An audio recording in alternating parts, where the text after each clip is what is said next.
J'ai écrit à tel jeune. J'ai dit, moi, si on vient pas me chercher ce soir, je vais me suicider. J'ai dit, c'est simple. J'ai dit, tu viens me chercher ou je me tue. Julie, tu n'as pas encore 18 ans, donc tu es sous protection de la DPJ. Je dois préserver ton identité. Dis-moi, raconte-moi un peu ton parcours scolaire au sein de la mission de l'Esprit Saint.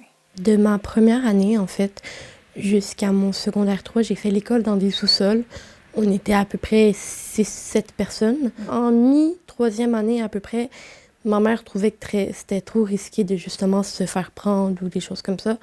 Alors, elle m'a ramenée à la maison. Quand tu dis que tes parents savaient qu'ils pouvaient se faire prendre, c'est qu'ils savaient qu'il y avait quelque chose de pas correct dans l'éducation qu'ils vous offraient, là? 100%, ils savaient que qu'est-ce qu'ils faisaient, c'était illégal, qu'ils n'avaient pas le droit de faire ça, qu'ils étaient censés nous envoyer à l'école, mais ils le faisaient pas. Il y a une madame qui venait chez nous faire l'école à moi et mon frère dans mon sous-sol. Après mon primaire, la madame ne venait plus chez nous. Donc, à partir de secondaire 1, tu t'es éduqué toi-même? Exactement. À quel âge tu as décidé de quitter, puis comment ça s'est passé? À l'âge de mes 13 ans, ça faisait un mois que j'avais 13 ans à peu près. Un jour où ma mère était partie avec mes sœurs, j'ai décidé d'appeler le Centre de protection de la jeunesse, la DPJ.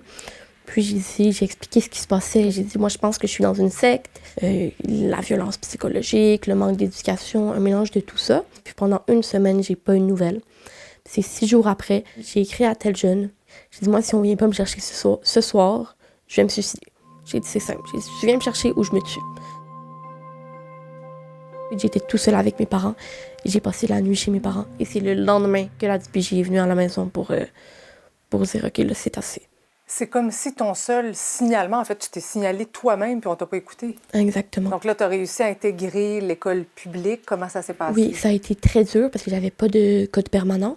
J'avais aucun dossier au ministère de l'Éducation, j'avais rien. Puis là, tout le monde me dévisageait.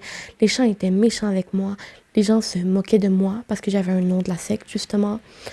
Je vais te montrer une vidéo que j'ai reçue de la part de quelqu'un qui est encore dans la mission de l'Esprit Saint d'Anjou, une jeune fille qui veut sortir, mais qu'elle n'arrive pas à savoir comment faire parce que c'est complexe. Je veux que tu me dises, toi, est-ce que c'est ce que tu as vécu? Parce qu'on voit dans le fond une classe. Ici, c'est mon bureau de travail pour qu'on travaille ensemble.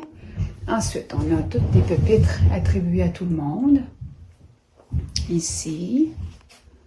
Donc, ça ressemble vraiment... C'est pas de l'école à la maison, c'est vraiment des classes clandestines, selon toi. Oui, exactement. On était dans le sous-sol. Il y avait le bureau du professeur, les pupitres. C'était pas mal ça, ce que j'ai vécu.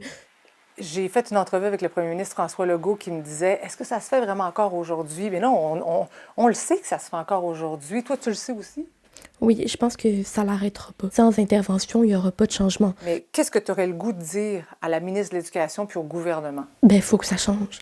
Parce que moi, je pense que si j'aurais été à l'école, on se serait peut-être pas autant moqué de moi qu'on l'a fait. Puis, je suis vraiment triste de ne pas avoir eu la chance. Puis, je pense que on peut sauver des vies en faisant ça parce que ça peut mener à des idées noires et tout.